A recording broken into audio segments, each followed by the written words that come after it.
பிரசாந்த் கிஷோர் உள்ள வந்துட்டதுனால மட்டும் காங்கிரஸ் கட்சியினுடைய ஒட்டுமொத்த தலையெழுத்தையும் அவர் வந்து மாத்திர முடியுமா? அப்படி என்ன ஒரு மேஜிக் அவர் வச்சிருக்காரு அப்படிங்கிற கேள்வி முக்கியமானதாக எழுந்திருக்கிறது. நம்ம பார்த்திருக்கோம், கடந்த பல தேர்தல்கள்ல அவர் எடுக்கும் போதும் கூட அவரே பல இடங்கள்ல சொல்லியிருப்பது, நான் வந்து ஒரு எக்ஸ்ட்ரா புஷ் கொடுக்கக்கூடிய ஒரு ஆள் மட்டும்தான், நான் வியூகங்களை மட்டும்தான் வகுத்து கொடுக்குறேன், தேர்தலை நான் ஜெயிக்க முடியாது, தலைவர்கள் தான் தேர்தலை ஜெயிக்கணும், தமிழ்நாட்டுல திரு ஸ்டாலின் தான் தேர்தலை ஜெயிக்கணும், வெஸ்ட் பெங்கால்ல மம்தா தான் தேர்தலை ஜெயிக்கணும், ஜெயிக்கிறது எப்படிங்கிறதுக்கு வேணா நாங்க உதவி பண்ணலாம் அப்படின்னு அவருடைய ஐபேக் பற்றி சொல்லும்போது அவர் பலமுறை சொல்லியிருக்காரு. சோ அவர் ஒரு வியூகம் மட்டுமே வகுத்தாலும் கூட காங்கிரஸுக்கான அடிப்படைகள் அப்படியே இருக்கிறதா அப்படிங்கிற கேள்வி, காங்கிரஸுடைய தலைமை யாருங்கிற கேள்வி இன்னும் அப்படியே இருக்கிறது, கட்டமைப்பு ரீதியான சவால்கள் அப்படின்னு நிறைய விஷயங்கள் இருக்கும்போது பிரசாந்த் கிஷோர் மட்டுமே சர்வ ரோக நிவாரணியா, ஒரு கடைசி அந்த போர்ல பிரம்மாஸ்திரம் போல கடைசி ஆயுதமாக தற்போது பிரசாந்த் கிஷோரை கையில் எடுத்திருக்கிறதா காங்கிரஸ்? இது பலன் அளிக்குமா அப்படிங்கிறதா முக்கியமான கேள்வியாக எழுந்திருக்கிறது. கேட்போம். நம்மோடு இன்று நாடாளுமன்ற உறுப்பினர் திரு மாணிக்கம் தாகூர் அவர்கள் இணைந்திருக்கின்றார். அவரை இந்த ஸ்பேசஸுக்கு அன்போடு வரவேற்கின்றேன். இந்த மாதிரி ஒரு புதிமான முயற்சி நம்ம வந்து சமூக வலைதளத்துல பண்ணலாம், மக்களும் கூட கேள்வி கேட்பாங்கன்னு சொன்னோடனே உடனே ஒத்துக்கிட்டாரு நம்ம எம்பி. அவர் தற்போது இணைந்திருக்கிறார், நீங்களும் பார்த்திருப்பீங்க. அவரை அன்போடு வரவேற்கின்றேன். அதே போல டாக்டர் சுமந்த் ராமன் அவர்களும் நம்மோடு இணைந்திருக்கின்றார். அவருக்கு உங்களுக்கு எல்லாம் அறிமுகம் தேவை கிடையாது அப்படின்னு நினைக்கிறேன். சோ டாக்டர் சுமந்த் அவர்களும் அவருடைய விமர்சன பார்வைகளை நமக்கு வைப்பாரு. டாக்டர் சுமந்த், நான் I am trying to invite you to speak sir. உங்களுக்கு ரிக்வெஸ்ட் போக மாட்டேங்குது, நீங்க லிசனரா இருக்கீங்கன்னு எனக்கு தெரியுது. இல்ல நீங்க ரிக்வெஸ்ட் கொடுத்தாலும் I will accept it. So then we can continue. So நான் முதல்ல திரு மாணிக் தாகூர் அவர்கள் இணைந்திருப்பதனால நான் அவர்கிட்ட இருந்து தொடங்கலாம்னு நினைக்கிறேன்.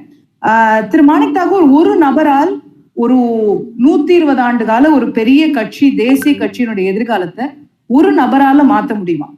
அவர் வந்து ஒரு சர்வரோக நிவாரணியா இருக்க முடியும்? வணக்கம். இந்த தந்தி டிவியினுடைய இந்த முயற்சி, புது டெக்னாலஜி மூலமா எல்லாரையும் பேசுறதுக்கான ஒரு வாய்ப்பு கொடுத்த உங்களுக்கும் தந்தி டிவிக்கும் என்னுடைய நன்றி.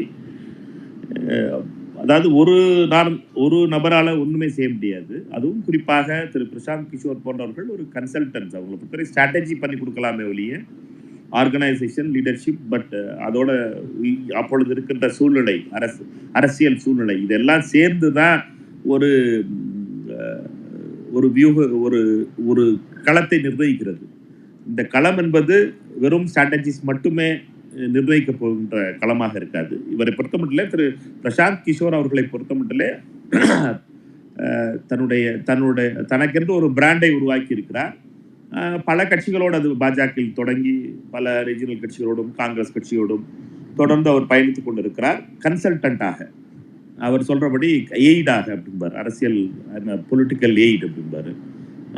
அதை போல அவருடைய பயணம் இருந்திருக்கிறது.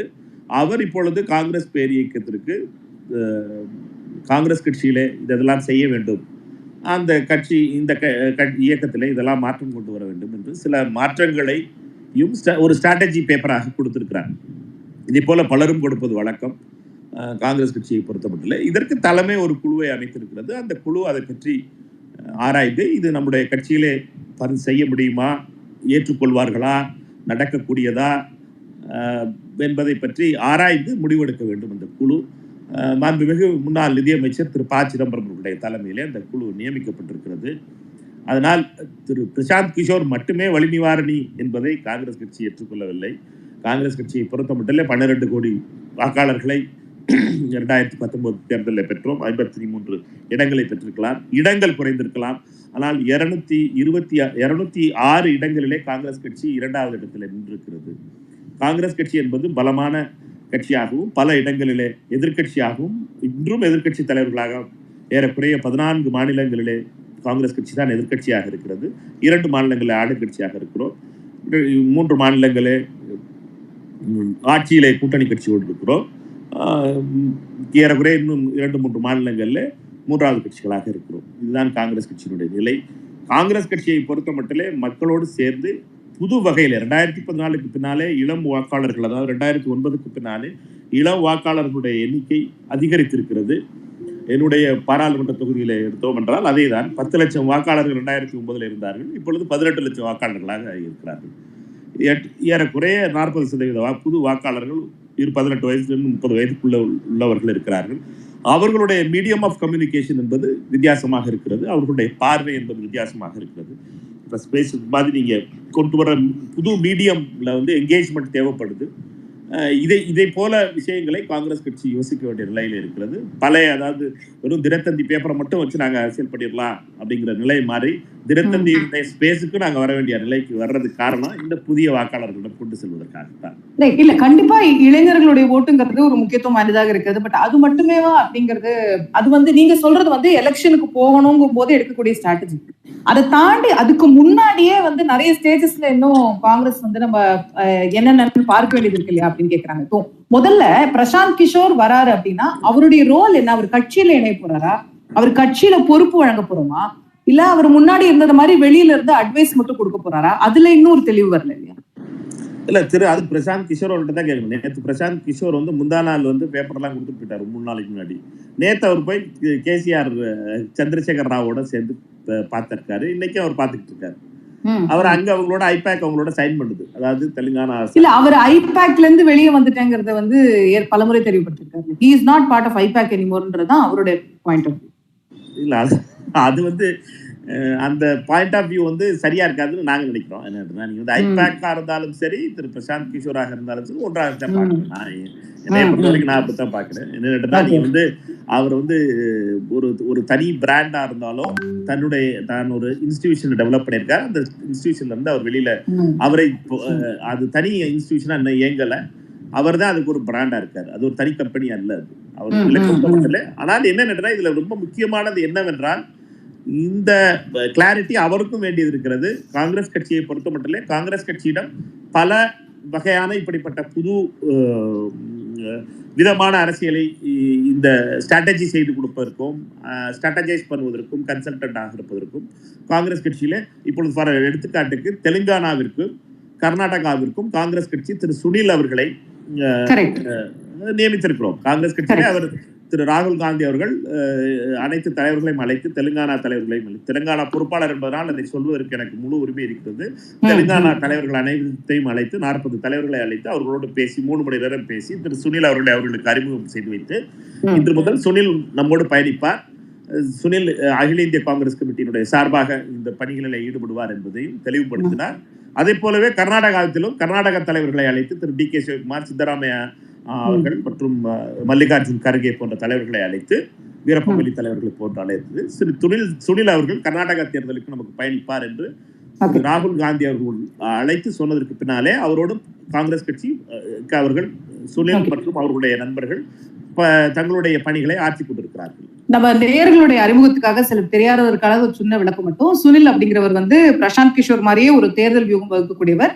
2019 வரைக்கும் தமிழ்நாட்டுல திராவிட முன்னேற்ற கழகத்துக்கு வந்து அவர் வந்து கூட பணியாற்றி கொண்டிருந்தார். அதற்கு பிறகு இவங்க ஐபேக் கிட்ட போன பிறகு அவர் வந்து திரு எடப்பாடி பழனிசாமி அவர்களுக்கும் பணியாற்றினார் இந்த தேர்தலில். ஸோ தமிழ்நாட்டு ரெலவன்ஸ்க்காக, நேயர்களுடைய புரிதலுக்காக திரு மாணிக் தாக்கூர் நீங்க பேசும்போது சொன்னீங்க நாங்க ஐபேக்கையும் இதையும் பிரிச்சு பார்க்க முடியாது, அதுல ஒரு குழப்பம் இருக்கு அப்படின்னு. பிரசாந்த் கிஷோர் ஒரு சந்தேக பார்வையோடய காங்கிரஸ் அணுகுகிறதோ? இவர் முழுசா நம்ம ஆளா இல்லையா, நமக்கு மட்டும் வேலை செய்வாரா, இவர் திடீர்னு வேற கட்சிக்கு போய் ஸ்ட்ராட்டஜி வகுத்து கொடுப்பாரா, மம்தா பானர்ஜியோட சேர்ந்துருவாரா, இல்ல பிஜேபி காரரா அப்படின்னு ஒரு சந்தேக பார்வை அவர் மேல இருக்கும். இல்ல, காங்கிரஸ் கட்சியை பொறுத்தவரை காங்கிரஸ் என்பது ஒரு ரைட் விங்கோ லெஃப்ட் விங்கோ கிடையாது. எங்களை பொறுத்த வரைக்கும் நாங்க ஒரு சென்டர் ஆஃப் லெஃப்ட் பார்ட்டி. அதாவது என்னன்னா காங்கிரஸ் கட்சியை பொறுத்த மட்டும் எல்லா தரமான தலைவர்களையும் அரசியல் தலைவர்களையும் உள்ளிழுக்கக்கூடிய சக்தி காங்கிரஸ் கட்சிக்கு உண்டு. சோசியலிசம் பேசுறவங்களும் இருப்பாங்க, ஆன்மீக அரசியல் பேசுறவங்களும் உள்ள இருப்பாங்க, நம்ம ஏத்திஸ்டா இருக்கவங்களும் இருப்பாங்க. காங்கிரஸ்ங்கிறது என்னன்னா ஒரு பெரிய கலவை. இந்த கலவையினுடைய இதுல என்னன்னா எங்களை பொறுத்த வரைக்கும் யார் மேலேயும் சந்தேகம்லாம் கிடையாது. அவரை பொறுத்த மட்டும் திரு பிரசாந்த் கிஷோர் அவர்கள் காங்கிரஸ் கட்சியோட காந்திய கொள்கையிலும் மற்ற வகையிலும் அவர் தான் ஈர்க்கப்பட்டு காங்கிரஸ் கட்சியில் வருவதாக அவர் சொல்வது வரவேற்கப்பட வேண்டியது. எங்களை பொறுத்த மட்டும் யாரையும் சந்தேக பார்வையோடு காங்கிரஸ் கட்சி பார்ப்பதில்லை. பலரும் பல கட்சிகளிலிருந்து இணைந்திருக்கிறார்கள். காங்கிரஸ் கட்சியை பொறுத்த மட்டும் பலரும் பல கட்சிகளில் இருந்து இணைத்து காங்கிரஸ் கட்சி கொண்டு செல்கிறது. ஏனென்றால் காங்கிரஸ் கட்சியை பொறுத்தவரை இந்த சந்தேக பார்வை என்பது சில கட்சிகளை பொறுத்த மட்டும் அந்த கட்சியில் வந்தவரை அவர் இந்த கட்சியோடு இருந்தவர் அந்த கட்சியோடு இருந்தவர் என்றெல்லாம் பார்ப்பது உண்டு. காங்கிரஸ் கட்சி அப்படி பார்த்ததில்லை.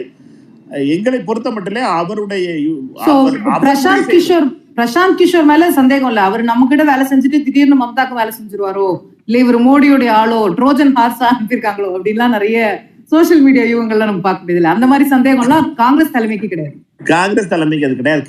இருந்துச்சுன்னா சோனியா காந்தி அம்மையார் 3 மணி நேரம் அமர்ந்து அந்த முதல் நாள் வியூகத்தை பற்றி அவர் பேசும் பொழுது சோனியா காந்தி ஏறக்குறைய 3 மணி நேரம் உட்கார்ந்து கவனித்திருக்கிறார்.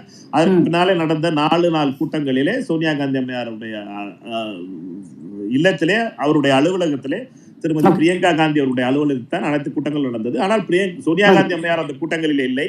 திருமதி பிரியங்கா காந்தி அம்மையாருடைய அலுவலகத்தில் தான் தென் ஜென்பத்திலே அவருடைய அலுவலகம் இருக்கிறது. அந்த அலுவலகத்தில் தான் இந்த கூட்டம் தொடர்ந்து 4 நாள் நடைபெற்றது. சந்தேக பார்வையோட இருந்துச்சுன்னா இவ்வளவு பெரிய முக்கியத்துவம் கொடுத்திருக்க மாட்டோம் காங்கிரஸ் கட்சிகளே. ரைட். அப்ப தலைமைக்கு இல்லாம இருக்கலாம், தொண்டர்கள்ல சிலருக்கு இருக்கா அப்படிங்கிற கேள்வி இன்னமும் கூட அப்படியே இருக்கு. நம்ம பேசுவோம் அதை பற்றி விரிவா. நான் டாக்டர் சுமந்த் அவர்களுடைய பார்வையும் உள்ள கொண்டு வந்துடலாம் அப்படின்னு நினைக்கிறேன். Doctor Sumanth, assuming this goes through, Prashant Kishor வந்து காங்கிரஸ்ல ஒண்ணு சேர்றாரு, இல்ல வெளியில இருந்தே ஆலோசனை சொல்றாரு. 2024 தேர்தலுக்கு வந்து பிரசாந்த் கிஷோர் தான் காங்கிரஸுடைய ஸ்ட்ராட்டஜியை ஏதோ ஒரு வகையில வழிநடத்த போறாரு அப்படிங்கிறது அதிகாரப்பூர்வமா ஆயிடுச்சு. அப்படிங்கிற பட்சத்துல 2 விதமான பார்வைகள் இருக்கு. ஒண்ணு, Prashant Kishor is the luckiest man in the world. ஏன்னா காங்கிரஸ் வந்து இதுக்கு மேல கீழே போக முடியாது, அதனால அவர் என்ன செஞ்சாலும் பாத்தீங்களா நான் தூக்கி நிறுத்திட்டேன்னு தான் அவர் சொல்ல போறாரு அப்படிங்கிற ஒரு பார்வையும், இன்னொரு பக்கம் அவர் ரொம்ப சவாலான ஒரு விஷயத்த கையில் எடுக்கிறாரு. இதெல்லாம் வந்து பிரசாந்த் கிஷோராலேயே முடியாது காங்கிரஸ் உடைய பிரச்சனைகளை வந்து சால்வ் பண்றதுக்கு அப்படின்னு 2 விதமான பார்வை இருக்கு. நீங்க எது நினைக்கிறீங்க?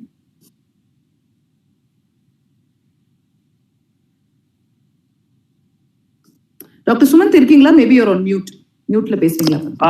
நேயர்களுக்கு எல்லாம் வணக்கம். Am I audible now? Yes sir, perfect.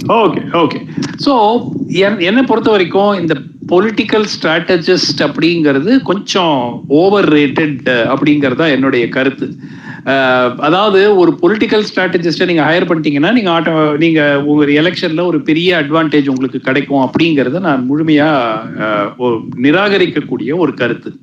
See, Prashanth Kishore இது வரைக்கும் எக்ஸப்ட் இன் 2 cases பெரும்பாலான கேசஸ்ல அவரால் வந்து ஆன்டி இன்கம்பன்சி, அதாவது ஜெகன்மோகன் ரெட்டி ஆன்டி இன்கம்பன்சி சந்திரபாபு நாயுடுக்கு எதிராக மிகப்பெரிய வெற்றி. பஞ்சாப்ல காங்கிரஸ் அப்போ அகாலிதள் ஆட்சியில் இருந்தது காலகட்டத்தில் ஆன்டி இன்கம்பன்சி, அதை அவங்கள ஜெயிக்க வைக்கிறாரு. எக்ஸப்ட் அரவிந்த் கெஜ்ரிவால் அண்ட் மம்தா பானர்ஜி எஸ் அவ்வளோ பெரிய ஒரு மேசிவ் ஸ்வீப்ல வந்து பொலிட்டிக்கல் ஸ்ட்ராட்டஜிஸ்ட்னால தான் நடந்தது, இல்லாட்டி மம்தா பானர்ஜி தோல்வி அடைஞ்சிருப்பாங்க அப்படின்னு இல்லை. பட் டெஃபினட்டா அவர் அந்த கம்யூனிகேஷன் ஸ்ட்ராட்டஜி எல்லாம் பிளான் பண்றாரு. காங்கிரஸினுடைய பிரச்சனை என்ன? ஸ்ட்ராட்டஜி இல்லை, கம்யூனிகேஷன் இல்லை என்பது பிரதான பிரச்சனை அல்ல. பிரதான பிரச்சனை இன்று தலைமை இல்லை. நீங்க திரு மாணிக்கம் தாகூரோல அதை ஒத்துக்க முடியாது. ஆனால் there is no leader. இப்போ இந்த பக்கம் உங்களுக்கு அவரை பிடிக்குதோ பிடிக்கலையோ மோடியை முன்னிறுத்துறாங்க, மோடிக்கு ஓட்டு போடுங்கன்னு கேட்கிறாங்க. இங்கு மோடியுடன் ஒரு சமமாக ஒரு பிளாட்ஃபார்ம்ல நிக்கிறதுக்கு இங்க தலைவர் இல்லை. நான் ராகுல் காந்திய ரொம்ப எனக்கு in fact I think he's a very very nice person. But என்ன பிரச்சனை என்றால் அவர் முழு நேரமாக அரசியலில் இருப்பது இல்லை. 24/7/365 இருக்க வேண்டிய ஒரு சூழல்ல அவர் ஒரு ஹோம் மினிஸ்ட்ரியில ஒரு அமித்ஷா அவர்கள் ஒரு ரிப்போர்ட் ஒன்று பார்லிமெண்ட்ல வச்சாரு. திரு மாணிக்கம் தாகூருக்கும் தெரியும். 2015 247 முறை வெளிநாட்டு பயணம் சென்றிருக்கிறார் அப்படின்னு ஒரு செய்தி. அதை வந்து காங்கிரஸ் வந்து இப்ப கூட வெளிநாடு போயிருக்காரு அப்படிங்கிற வெளிநாடு போயிருக்காரு. நீங்க எனக்கு என்ன இந்த பெரிய ஒரு ஸ்ட்ராட்டஜி இதுக்கான பேச்சுக்கள் ஒரு பக்கம் நடந்துட்டு இருக்கும் போது அவர் ஒரு பக்கம் வெளிநாடு போயிட்டாருன்ற ஒரு செய்தி கூட. ஆமா, அதாவது ஒரே ஒரு பாயிண்ட், எதற்காக போகிறார் என்று அரசாங்கத்துக்கு தெரியாதா? 100% தெரியும்.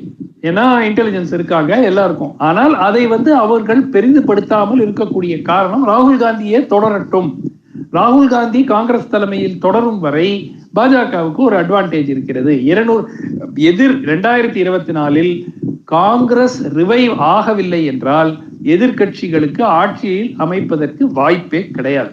இது 3வது அணி 4வது அணி அதெல்லாம் பேச்சுக்கே இடமில்லை. காங்கிரஸ் ரிவைவ் ஆனால் மட்டுமே பாஜகவுக்கு ஒரு கடுமையான ஒரு போட்டியை கொடுக்க முடியும். மற்ற கட்சிகளால் ஒரு லோக்கல் ஏரியால சில ஏரியாஸ்ல கொடுக்க முடியுமே தவிர ஒரு 120-150 இடங்களுக்கு மேல் அவர்களால் ஒன்றும் செய்ய முடியாது. பிரசாந்த் கிஷோரை பொறுத்த வரைக்கும் ஒரு சிம்பிள் எக்ஸாம்பிள், இதே காங்கிரஸ் கட்சியோட 2017 உத்தரப்பிரதேசத்துக்கு பிரசாந்த் கிஷோர் ஒர்க் பண்ணாரு. என்ன ஆச்சு? தேவர் ரவுட்டட். ரெண்டாவது, இப்ப சமீபத்துல டிஎம்சியை கொண்டு போய் நான் கோவால டிரான்ஸ்பிளான்ட் பண்ணி அங்க ஒரு விங் வைக்கிறேன்னு பண்ணாரு. என்ன ஆச்சு? It was a debacle. So அது பிரசாந்த் கிஷோர் வந்து உட்கார்ந்துருவாரு, அவர் உட்கார்ந்துட்டா அந்த அணி உடனே ஆட்டோமேட்டிக்கா வெற்றி பெறும் என்பது முழுமையான ஒரு தவறான ஒரு he has been wise in selecting his clients. அது வேணா நான் ஒத்துக்கிறேன். he has been extremely wise. Arvind Kejriwal as அந்த 90 days ஒரு நல்ல கேம்பெயின் வகுத்தாரு, ஒரு சின்ன city state of Delhi. So he was successful.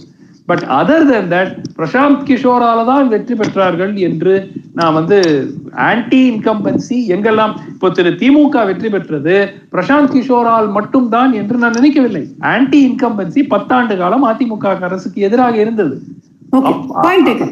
So my basic point is today KT Ramarao, Manickam Tagore சாருக்கு தெரியும், KT Ramarao has given a public statement. Prashanth Kishore Congress சேர்ந்தா கூட ஐபாக் எங்களுக்கு தான் ஒர்க் பண்ணும். And Congress and TRS are diametrically fighting each other along with BJP in Telangana. இப்போ ரேவந்த் ரெட்டி கிட்ட போய் நீங்க என்ன, மாணிக்கம் தாகூர் என்ன சொல்லுவாரு, நம்ம கட்சியில பிரசாந்த் கிஷோர் இருக்காரு ஆனா டிஆர்எஸ்க்கு அவர் ஒர்க் பண்ணுவாருன்னா அந்த சந்தேகத்தை தான் அவரும் எழுப்புறாரு. அதை வந்து பிரசாந்த் கிஷோர் கிளாரிஃபை பண்ணணுங்கிறது தான் காங்கிரஸ் உடைய நிலைப்பாடாகவும் அவர் சொல்றாரு. மாணிக் தாகூர் சொன்னதும் அதான், நீங்க வந்தீங்கன்னா எங்களுக்கு ஐபேக்கும் கூட வரணும், நீங்க நான் தனி ஐபேக் தனின்ற கதை பண்ணக்கூடாதுன்றதான். That's what I think he also said. இல்ல அதுக்கு முன்னாடியே 2024க்கு முன்னாடியே 2023 எலெக்ஷன் இருக்கு கர்நாடகால. அதுக்கு ஆல்ரெடி டை அப் பண்ணியாச்சு. இல்ல அதுக்குதான் நான் என்ன சொல்றேன்னா, நீங்க வந்து நான் ஒரு கட்சியில் இருப்பேன், ஆனால் நான் அமைத்திருக்கிற நிறுவனம் அந்த கட்சிக்கு நேர் எதிரான கட்சிகளுக்கு பணிபுரியும்ங்கிறது வந்து it is a clear cut conflict of interest. So இதையும் காங்கிரஸ் கட்சி ஏத்துக்கிறதுக்கான வாய்ப்பே கிடையாது. ரெண்டாவது விஷயம், I just want to point out one point. உங்களுக்கு 8 மாதங்களுக்கு முன்பு பிரசாந்த் கிஷோர் காங்கிரஸ்ல சேருவாரு, ஜெனரல் செக்ரட்டரி ஆக போறாரு, இந்த செய்திகள் எல்லாம் வந்தது. அதுக்கப்புறம் வந்து ஒரு மிஸ் அண்டர்ஸ்டாண்டிங் இருந்தது, சில விஷயங்கள்ல நான் எங்களுக்கு ஒத்து போகல, அதனால அதை விட்டுட்டேன் அப்படின்னாரு. சோ நான் திருப்பியும் இந்த முயற்சி பிரசாந்த் கிஷோர் எடுக்கிறாரா காங்கிரஸ் எடுக்கிறதா? ஆனால் காங்கிரசுக்கு பிரச்சனை வந்து ஒரு பெரிய, இப்போ மீடியா வந்து முழுமையா பாஜகவின் கையில் இருக்கிறது. எப்படி தமிழ்நாட்டுல பெரும்பாலான மீடியாக்கள் திமுக கையில் இருக்கிறதோ அதே போன்று டெல்லியில பெரும்பாலான மீடியாக்கள் பாஜக கையில் இருக்கிறது. இந்த நேரேட்டிவை மாற்றாமல் காங்கிரஸால பிரசாந்த் கிஷோர் இருந்தாலும் இல்லைன்னாலும் ஒண்ணும் பண்ண முடியாது. ஏன்னா issues that need to be highlighted will not go and reach the people. இல்ல அதுல வந்து அவர் தெளிவா வந்து நிறைய பல பேட்டிகள்ல வெளிப்படையாகவே சொல்லியிருக்காரு, ஒரு மெசேஜ் வேணும், அதுக்கு மெசஞ்சர் வேணும், அதுக்கு பின்னாடி உள்ள மெக்கானிக்ஸ் வேணும், அந்த விஷயங்கள் வேணும் அப்படிங்கிறது. சோ மெசேஜ் என்ன, அதாவது ஒரு செய்தி வேணும், அந்த செய்தியை கொண்டு சேர்க்கக்கூடிய ஒரு முகம் வேணும், அந்த முகம் இல்ல ஒரு தலைவர் வேணும், அந்த தலைவருக்காக வேலை செய்யக்கூடிய ஒரு படை வேணும். இந்த 3 தான் அவர் வந்து முக்கியமானதா சொல்றாரு. காங்கிரசிடம் படை இருக்கிறது, காங்கிரசிடம் படை இருக்கிறது, நான் முழுமையா ஏத்துக்கிறேன். காங்கிரசிடம் செய்தியும் ஓரளவுக்கு இருப்பதாகத்தான் நான் பார்க்கிறேன். அந்த செய்தியை வந்து இன்னும் பிரசாந்த் கிஷோர் ரிஃபைன் பண்ணி கொண்டு போய் மக்கள்கிட்ட சேர்க்கலாமே அப்படிங்கிறது உண்மை. ஆனால் காங்கிரசிடம் தலைவர் இல்லையே. எவ்வளவு வருஷம் நீங்க ஒரு இன்டரிம் தலைவரோட நீங்க எவ்வளவு வருஷம் ஓட்ட முடியும்? ஓகே, கேட்கலாம். திரு மாணிக் தாகூர், பிரசாந்த் கிஷோர் வேலை செய்ய போறாரு, பிரசாந்த் கிஷோர் வியூகம் வகுக்க போறாரு, யாருக்காக செய்ய போறாருங்கிறதுல நம்ம தெளிவில்லாம அதுல வந்து அந்த வியூகம் என்னதான் வகுத்தாலும் வேலை செய்யுமா அப்படிங்கிற கேள்வி இருக்கு. தலைமை யார்? Who is the face? இல்ல 2 விஷயம் டாக்டர் சுபில் பொறுத்த வரைக்கும் அவருடைய வியூஸை நான் மதிக்கிறேன். பட் இதுல 2-3 விஷயங்கள் அவர் சொல்லும் போதுல நான் கொஞ்சம் மாறுபட்ட கருத்து இருக்கு எனக்கு, உண்மையும் கூடாது.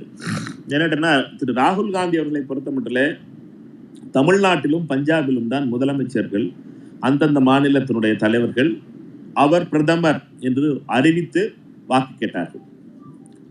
கேரளாவிலும் உமன் சாண்டி அவர்கள் ராகுல் காந்தி அவர்கள் பிரதமராக போகிறார், அவருக்கு வாக்களியுங்கள் என்று. மற்ற இடங்களிலே காங்கிரஸ் கட்சியினுடைய காரிய கமிட்டி முடிவு செய்தது என்னவென்றால், திரு ராகுல் நாம் பிரதமர் வேட்பாளரை அறிவிக்க தேவையில்லை, நாம் தேர்தல் முடிந்ததற்கு பின்னாலே அறிவித்துக் கொள்ளலாம் என்று 2019 முடிவு செய்தது. உங்கள் அனைவருக்கும் நினைவிருக்கும் என்று நினைக்கிறேன். டாக்டர் சுமன் அவர்களுக்கும் அது தெரியும். ஏனென்றால் ராகுல் காந்தி அவர்கள் தலைவரானது, காங்கிரஸ் கட்சியினுடைய தலைவரான பொறுப்பை அவர் ஏற்றுக்கொண்டது டிசம்பர் மாதம் 2018 18 5ஆம் தேதி எனக்கு ஞாபகம் இருந்துச்சுன்னா, தேதி எனக்கு ஞாபகம் இருந்துச்சுன்னா டிசம்பர் 5ஆம் தேதி திரு ராகுல் காந்தி அவர்கள் அந்த பதவியில் இருந்து விலகி கொண்டது ஜூன் 26ஆம் தேதி 2019. அதாவது ராகுல் காந்தி அவர்கள் தலைவராக தேர்ந்தெடுக்கப்பட்டதிலிருந்து 6வது மாசத்துல ரிசைன் பண்ணிட்டார். நான் பொறுப்பெடுக்கிறேன் என்னோட காங்கிரஸ் அவருடைய 4 பக்க கடிதம். இன்னைக்கும் டாக்டர் சுமன் அந்த இந்த டிபேட்ல நான் இருந்த ஏதோ ஒரு டெலிவிஷன்ல பேசும்போது அந்த ராகுல் காந்தி அவர்களுடைய அந்த கடிதத்திலே அவர் 4 பக்க கடிதத்தை திருப்பி நீங்க படிச்சு பார்க்கலாம். ஒரு தடவை அவர் சொல்லியிருப்பார், பல இடங்களில் நான் தனியாக நின்றேன், காங்கிரஸ் கட்சியினுடைய தலைவர்கள் என்னோடு நின்று அவர் பேசவில்லை, நாம் அனைவரும் சேர்ந்து ஒரு முடிவெடுக்கிறோம், அந்த முடிவில் இருந்து நான் எனக்கு காரிய கமிட்டியினுடைய உறுப்பினர்களோ மற்ற தலைவர்களோ உடன் என்ற முடிவெடுக்கிறோமோ அந்த முடிவுக்கு சாதகமாக, நாம் அனைவரும் சேர்ந்தெடுக்கின்ற முடிவுக்கு சாதகமாக நீங்கள் இல்லை என்பது வருத்தமாக இருக்கிறது, அதனால் நான் விலகிக் கொள்கிறேன், நீங்கள் தயவு செய்து என்ன முடிவெடுக்கணுமோ எடுங்கள் என்று சொல்லிவிட்டு அவர் விலகியதையும், அதற்கு பின்னாலே காங்கிரஸ் கட்சியினுடைய காரிய கமிட்டி உறுப்பினர்கள் அனைவரும் சோனியா காந்தி அவர்களிடம் மன்றாடி காங்கிரஸ் கட்சியினுடைய தலைவராக அவர் இருக்க வேண்டும் என்று சொல்லி அவரை தலைவராக்கினார்கள். அதற்கு பின்னாலே கோவிட் வந்ததுக்கு பின்னாலே தேர்தல் நடத்த முடியவில்லை. இப்படி ஒன்றொன்றாக நடந்து கொண்டிருக்கிறது. இப்பொழுது காங்கிரஸ் கட்சியினுடைய தேர்தல் 15ஆம் தேதி உறுப்பினர் சேர்க்கை முடிந்து விட்டது. இப்பொழுது தேர்தல் நடந்தாக வேண்டும். இப்போது மே மாதத்திலே காங்கிரஸ் கட்சியுடைய புதிய தலைவர் தொடங்கப்பட போகிறது.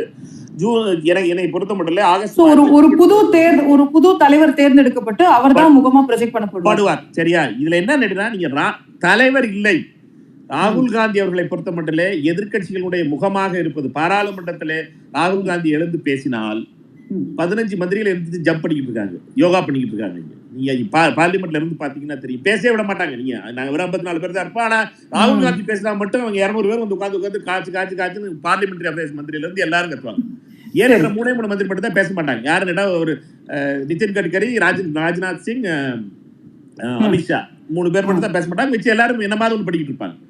ஏன்னு கேட்டீங்கன்னா இவர்களை பொறுத்த மட்டும் இவர்கள் பயப்படுவது ராகுல் காந்தியிடம் தான். அவர் அப்படின்னு நீங்க சொல்றீங்க. ஒரு சின்ன திருத்தம் மட்டும் நீங்க சொன்னதுல, ராகுல் காந்தி பதவி ஏற்றது வந்து டிசம்பர் 2017. சோ கிட்டத்தட்ட ஒரு 1.5 வருஷம் அவர் வந்து காங்கிரஸ் பிரசிடென்டா இருந்தாரு. 6 மாசத்துல இல்ல, அதுக்கப்புறம் ரிசைன் பண்ணாரு, அந்த கடிதம் கொடுத்தாருங்கிறதெல்லாம் உண்மை. இப்போ 2 கேள்வி எழுகிறது. ஒண்ணு, காங்கிரஸ் கட்சிக்குள்ள அநேகமாக இப்ப நீங்க மீண்டும் வந்து ஒரு உட்கட்சி தேர்தல் நடக்க போகுது அப்படின்னு சொல்றீங்க. அநேகமாக அப்படி ஒரு தேர்தல் நடந்தாலும் கூட ராகுல் காந்தியோ சோனியா காந்தியோ பிரியங்கா காந்தியோ தேர்ந்தெடுக்கப்படுவதற்கான வாய்ப்புகள் தான் அதிகம் தெரிகிறது. அப்போ அவர்கள் வந்து யாராவது ஒருத்தர் காங்கிரஸ்ல எளிமையா தலைவராயிட முடியும், ஆனா நாட்டுக்கு அவங்க தலைவராக முடியாம போகுது. காங்கிரஸ் அக்செப்ட்ஸ் தி காந்திஸ், ஆனா தேசம் அவர்களை ஏற்கிறதா அப்படிங்கிற ஒரு கேள்வி வந்து மீண்டும் மீண்டும் எழுந்து கொண்டிருக்கிறது. அதுக்கு நம்ம விடை காணணும். இல்லை, நீங்க அந்த திருத்தத்துக்கு நன்றி. நான் அந்த 6 மாச கணக்குங்கிற தப்பா சொல்லிட்டேன். 1.5 வருஷ கணக்கு. அது கரெக்டா 1.5 வருஷத்துல ராகுல் காந்தி இருந்தார். அதுக்கு 1.5 வருஷத்துக்குள்ள நடந்த தேர்தலில் 5 தேர்தல்களில் 3 தேர்தல்களில் காங்கிரஸ் கட்சி வெற்றி பெற்றது. அது ஒரு விஷயம். 2வது விஷயம் என்னன்னு கேட்டீங்கன்னா, நீங்க வந்து நீங்க சொல்ற காந்தி அக்செப்ட் பண்றாங்க, காங்கிரஸ் அக்செப்ட் பண்ணது மக்கள் அக்செப்ட் பண்ணலங்கிறதுல வேறு பண்றேன். ஏன்னா காங்கிரஸ் கட்சியை பொறுத்த மட்டும் காங்கிரஸ் கட்சியினுடைய ஆணி வேராகவும் ஒரு மிகப்பெரிய பக்கபலமாக இருப்பது காந்தி குடும்பத்தை. அவர்கள் இல்லாத ஒரு காங்கிரஸ் என்பது ஜனதா தளத்தை போல சுக்குநூறாய் விடும் ஒரு வருடத்தில். அது அனைவருக்கும் தெரிந்தது. இதைத்தான் RSS பல வருடங்களா பண்ணணும்னு நினைக்கிறது. காந்தியையும் காந்தி குடும்பத்தையும் காங்கிரஸையும் பிரித்து விட்டால் அந்த காங்கிரஸ் கட்சியை அழிப்பது என்பது மிக எளிதானது. எப்படி ஜனதா தளை அழித்தார்களோ அதை போல அழித்து விடலாம். ஆனால் காங்கிரஸ் கட்சியை பொறுத்த மட்டும் இதை புரிந்து கொண்டவர்கள் அனைவரும் தெளிவாக இருக்கிறோம். காங்கிரஸ் கட்சியினுடைய தலைவர்கள் இல்ல சார், எனக்கு அது புரியுது. காங்கிரஸுக்கான ஆணிவேராகவும் அடிநாதமாகவும் சோனியா காந்தி அவர்களும் அவர்களுடைய குடும்பமும் இருக்கிறது. காங்கிரஸ் கட்சி அவர்களை முழுமையா ஏற்கிறதுல எந்த மாற்று கருத்துமே இல்லை. ஆனா மக்கள் ஏற்க மாட்டேன்றாங்களே. தொடர்ந்து மீண்டும் மீண்டும் வந்து எத்தனையோ தேர்தல்கள்ல வந்து அவர்கள் தலைமை ஏற்று வந்து மக்கள் நிராகரிக்கிறாங்க. அப்போ ஒரு கட்சி சுய பரிசோதனை செய்து கொள்ள வேண்டும். இல்ல நாங்க திரும்ப திரும்ப அதையே சொல்லிட்டு இருக்கோம்னா சரியா இருக்குமா? நல்ல கேள்வி. ஆனா நான் சொன்ன பதிலோட நீங்க கவனிக்க மாட்டீங்க. 2 தடவை தான் 3 மாநிலத்துல தான் காங்கிரஸ் கட்சி ராகுல் காந்தி அவர்களை பிரதமராக்குவோம் என்று வாக்கு கேட்டோம். மிச்சம் எந்த மாநிலத்திலையும் வாக்கு கேட்கல. இங்க வந்து தமிழகத்தினுடைய இன்றைய முதலமைச்சர் அன்றைய எதிர்கட்சியினுடைய தலைவர் திரு ஸ்டாலின் அவர்கள் ராகுல் காந்தி தான் இந்தியாவினுடைய பிரதமர் வேட்பாளர், திராவிட முன்னேற்ற கழக முற்போக்கு கூட்டணியுடைய வேட்பாளரை கேட்டார். இதே மாதிரி உமன் சாண்டி கேரளத்துல கேட்டார், அமரிந்தர் சிங் குஜராத்ல பஞ்சாப்ல கேட்டார். மிச்சம் எந்த மாநிலத்திலையும் கேட்கல, காங்கிரஸ்காரங்களே கேட்கல. நான் சொல்றேன்ல, அப்படி சொன்னா ஓட்டு விழுந்துருன்றீங்க. அப்போ சொல்லணும்லமா. நான் அதை தானே சொல்றேன். காங்கிரஸ் கட்சியில் அதுலதான் நான் உங்கள்கிட்ட சொல்றதே என்னன்னா, காங்கிரஸ் கட்சியினுடைய காரிய கமிட்டி உறுப்பினர்களே அதை வந்து என்னன்னா, நம்ம போஸ்ட் போல் பார்த்துக்கலாம், கூட்டணி கட்சி தலைவர்கள் வருத்தப்பட்டுருவாங்க, சரத்பவார் வருத்தப்பட்டுருவாரு, மாயாவதி வருத்தப்பட்டுருவாங்க, அவங்க மம்தா மேடம் வருத்தப்பட்டுருவாங்க, முலாயம் சார் வருத்தப்பட்டுருவாரு. வருத்தப்படுற வாலிபர் சங்கமாவே ஆக்கிட்டோம் நம்ம. அதுல பிரச்சனை என்னன்னா, முதல்ல நீங்க தெளிவா இருக்கணும். காங்கிரஸ் கட்சியை சார்ந்தவர்கள் தெளிவா இருக்கு. யாரு இதனோட பிரதமர்? நான் வாங்கி கேட்டேன் 2019. ஏன் நான் ஒரு நீங்க இப்போ ரெண்டு இடத்துல ஓட்டு போடணும். இடைத்தேர்தல் சாத்தூர்லயும் நடந்துச்சு, இதுலயும் நடந்துச்சு, திருப்பரங்குன்றத்திலயும் நடந்துச்சு. இங்க சட்டமன்றத்தில் வாக்கு போட்டீங்கன்னா தளபதி மு.க. ஸ்டாலின் முதலமைச்சர் ஆவார். நாடாளுமன்றத்தில் எனக்கு வாக்களித்தார் ராகுல் காந்தி பிரதமர் ஆவார். ராகுல் காந்தி பிரதமராக என்னென்ன பண்ணுவார், சட்டமன்றத்தில் வந்தா என்ன பண்ணுவோம், இதான் கேட்டோம். மக்களுக்கு தேவை ரெஸ்பான்சிபிள் பர்சன் யாரு? காங்கிரஸ். இது வந்து இன்னர் காங்கிரஸ்குள்ள உள்ள பிரச்சனை. இதுக்கு ஏதை உங்களுக்கு பேசிக்கிட்டு இருக்கேன்னா, இது வந்து வரலாறு. இந்த தவறை தொடர்ந்து 2014 ராகுல் காந்தியை பிரதமரா நாங்க எந்த காங்கிரஸ் கட்சி ஒர்க்கிங் கமிட்டி முடிவு பண்ணல. அதனால நீங்க சொல்றீங்களா காங்கிரஸுடைய பிரதமர் வேட்பாளர் யாருங்கிறத காங்கிரஸ் கட்சி முடிவு பண்ணாது தவறு என்று நான் சொல்றேன். இந்த முறை அறிவிக்கணும். என்ன மாதிரி ஆளுங்கெல்லாம் சொல்லிட்டு இருக்கேன். இதுதான் பேசுறேன். இதுக்காக ஓப்பன் ஸ்பேஸ்ல பேசிட்டு இருக்கேன். காங்கிரஸ் கட்சி பிரதமர் வேட்பாளரை அறிவிக்க வேண்டும். யாரா இருந்தாலும் சரி, எல்லாரும் ஒத்துக்கிறீங்க. யாராவது ஒரு தலைவரை ராகுல் காந்தியா இருக்கணும்னு அவசியம் இல்லை. எனிபடி என்னை பொறுத்தவரைக்கும் ராகுல் காந்தியா இருக்கணும்னு நினைப்பேன். மற்றவர்கள் ஜனநாயக இயக்கம், இதுல ஜனநாயக இயக்கத்துல எல்லாத்தையும் சேர்த்து இப்ப தேர்தல் நடத்தி அமைப்பு உருவாக்க போறோம்ல, அது மாதிரி அதுல தேர்தல் நடத்துவோம். கட்சிக்காரர்கிட்ட கேட்போம். ஓகே, கேட்கலாம். நம்ம டாக்டர் சுமந்த் அவர்கள்ட்ட அடுத்து கொண்டு போக நினைக்கிறது, 7:30 மணி ஆயிடுச்சு. நிறைய பேருக்கு பேசணுங்கிற விருப்பம் இருக்கும், உங்களுக்கு கேள்வி கேட்கணுங்கிற விருப்பம் இருக்கும். கேட்டுக்கொண்டிருப்பவர்களுக்கு எனக்கு நல்லா தெரியும், நமக்கு 7:30க்கு மேல நம்ம ஸ்பேசஸ்ல மக்கள் கேள்வி கேட்பதற்கான வாய்ப்பு தொடர்ந்து இருக்கு. அது எல்லாருக்குமே உங்க எல்லாருக்குமே தெரிஞ்ச விஷயம் தான். இன்னும் கொஞ்ச நேரத்துல I will take your questions. நீங்க உங்களோட ரிக்வெஸ்ட் எல்லாம் கொடுக்க ஆரம்பிங்க, நான் உங்களுடைய கேள்விகளையும் எடுத்துக்கிறேன். அதுக்கு முன்னாடி நான் டாக்டர் அதுக்கு இடையில உடனே எனக்கு கேள்வி தோணிடுச்சு, நான் உடனே கேட்டுருவேன் அப்படின்னு நினைக்கக்கூடிய ஆட்கள் #தந்தி ஸ்பேசஸ் அப்படிங்கறத பயன்படுத்தி நீங்க ட்வீட் பண்ணலாம். அதை நான் பார்த்து கண்டிப்பாக கேள்வி கேட்பேன். டாக்டர் சுமந்த், இதுல வந்து அவர் வந்து ஒரு ஃபேஸ் அறிவிக்கணும் அப்படின்னு சொல்றாரு. யார் அந்த ஃபேஸ் அப்படிங்கறத பொறுத்து இருந்து பார்க்கணும். பட் அதை தாண்டி ஒரு ஸ்ட்ராட்டஜிஸ்ட் வந்து சொல்லக்கூடிய விஷயங்களை காங்கிரஸ் கட்சிக்கு, இப்ப ராகுல் காந்திக்கு இருந்த பெரிய பிரச்சனையே, இப்ப மாணிக் தாகூர் அவர்கள் சொன்னது போல, நான் தனியா நின்னேன், எனக்கு யாரும் சப்போர்ட் பண்ணல அப்படின்னு, ராகுல் காந்திக்கே யாரும் பண்ணல அப்படிங்கிற ஒரு நிலைமை அவருக்கு ஏற்பட்டுச்சுன்னா, பிரசாந்த் கிஷோர் சொன்னதை காங்கிரஸ்ல இருக்கும் எல்லா படிநிலைகள் இருப்பவர்களும் கேட்பார்களா? காங்கிரஸ்ல இருக்கக்கூடிய மாநிலத்தில் இருக்கக்கூடிய தலைவர்கள் கேட்பார்களா? இது அவ்வளவு ஈஸியா அப்படிங்கிற கேள்வி.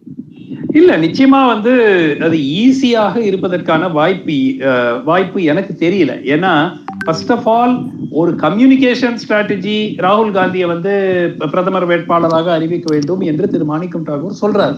ஆனால் காங்கிரஸ் அதை விரும்பலாம். மற்ற கட்சிகள், இப்போ நமக்கு எல்லோருக்குமே தெரிந்த ஒன்று என்ன, ஒரு மகா கூட்டணி, ஒரு மகா கட்பந்தன் மாதிரி ஒரு மிகப்பெரிய கூட்டணி அமைத்தால்தான் பாஜகவை வீழ்த்த முடியும். அதில் காங்கிரஸ் the largest player அந்த கூட்டணியில இருக்க வேண்டும். சோ ஆனால் நீங்க இப்போ போய் மம்தா பானர்ஜி கிட்ட ராகுல் காந்தி தான் பிரதமர் வேட்பாளராக இருப்பாருன்னா அத்தோடைய அந்த கூட்டணி பத்தி பேச்சுவார்த்தையை அங்க முடிஞ்சிரு போகுது.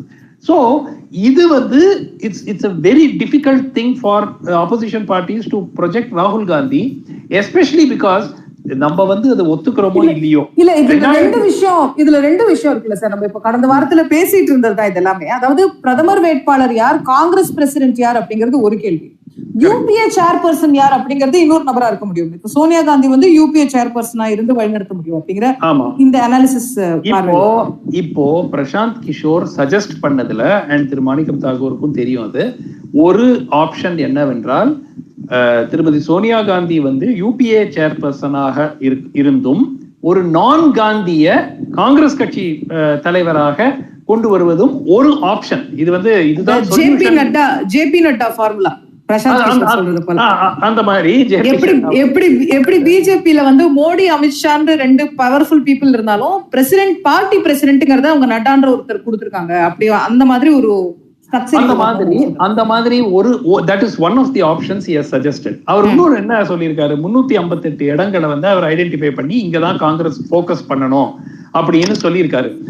என்ன ஒரு மிகப்பெரிய சிக்கல் என்றால், காங்கிரஸினுடைய ட்ரெடிஷனல் ஓட் பேங்க், தலித் மக்கள், அதுக்கப்புறம் வந்து சோ கால்டு அப்பர் காஸ்ட் மக்கள், அதுக்கப்புறம் மைனாரிட்டிஸ், ஒவ்வொருத்தரா அவங்க இழந்துட்டு வராங்க. ஒரு சிம்பிள் எக்ஸாம்பிள் சொல்றேன். சென்ற வாரம் ஜஹாங்கீர்பூரியில ஒரு பெரிய டெமாலிஷன் டிரைவ் நடந்தது, புல்டோசர் டிரைவ், எல்லாருக்குமே தெரியும். அது வந்து எப்படி நீங்க பாத்தீங்கன்னாலும் அதுல எந்த விதமான ஒரு நியாயமும் இல்லை. காங்கிரஸ் கட்சி கிரவுண்ட்லயே இல்ல, பிருந்தாக்காரத்து நிக்கிறாங்க. அதுக்கப்புறம் அஜய் மாக்கன் சொன்னாரு கோர்ட்ல கேஸ் போடுறோம்னாரு, இதெல்லாம் வேற. ஆனால் விஷுவல்ஸ்ல யார் இருக்காங்க? ஒரே ஒரு சிபிஎம் லீடர்ஸ் மட்டும்தான் இருக்கிறாங்க கிரவுண்ட்ல. காங்கிரஸ் கண்ணிலே படல. ஒரு உமர் காலிதுக்கோ ஒரு ஷார்ஜில் உஸ்மானுக்கோ ஒரு குரல் கொடுப்பதற்கு கூட காங்கிரஸ் வந்து ஹெசிடேட் பண்றாங்க. இவ்வளவு நாள் வந்து ஒரு ஜெயில அடைக்கப்பட்ட ஒரு சுதா பரத்வாஜ் இப்பதான் வெளியே வந்திருக்காங்க சில மாதங்களுக்கு முன்பு. அவர்களுக்கு கூட குரல் கொடுப்ப காங்கிரஸ் வந்து ஒரு ஏன்னா அவங்களுக்கு என்ன ஃபீலிங்னா உடனே பிஜேபி ஆரம்பிச்சிருவாங்க, இவங்க வந்து முஸ்லிம்ஸ் சப்போர்ட் பண்ற பார்ட்டி. அந்த அளவிற்கு காங்கிரஸுக்கு இது ஒரு ஐயப்பாடு வந்து விட்டது.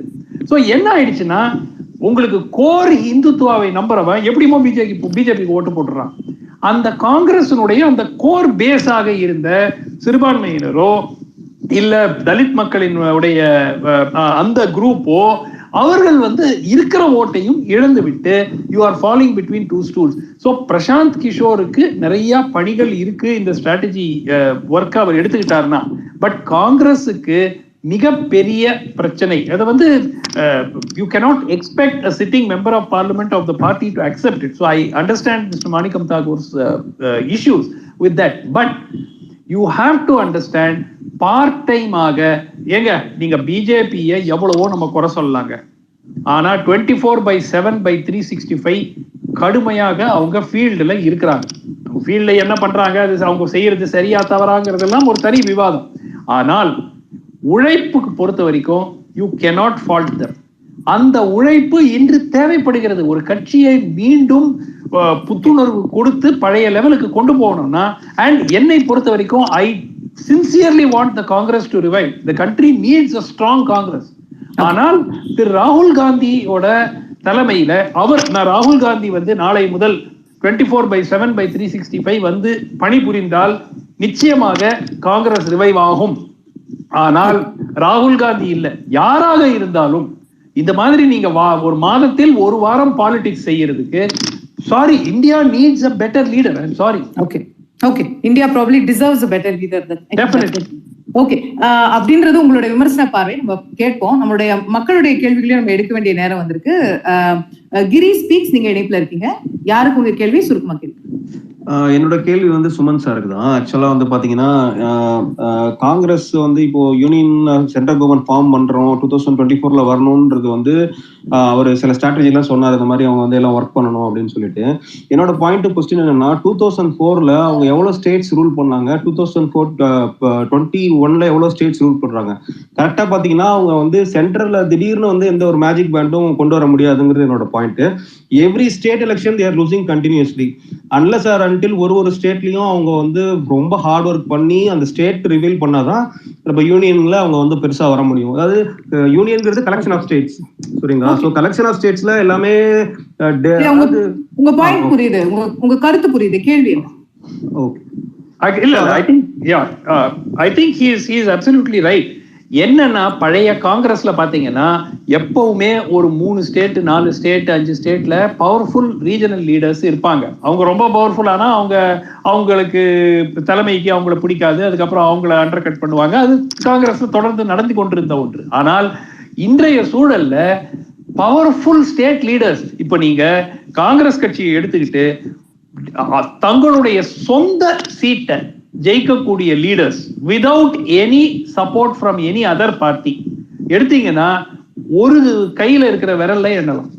That is the tragedy of the party. இப்போ காங்கிரஸ் கட்சியினுடைய தலைமை, இப்ப நீங்க டேக் த ஸ்டேட் லீடர்ஷிப், ஒரு சிஎம் கேண்டிடேட்னு எடுங்க.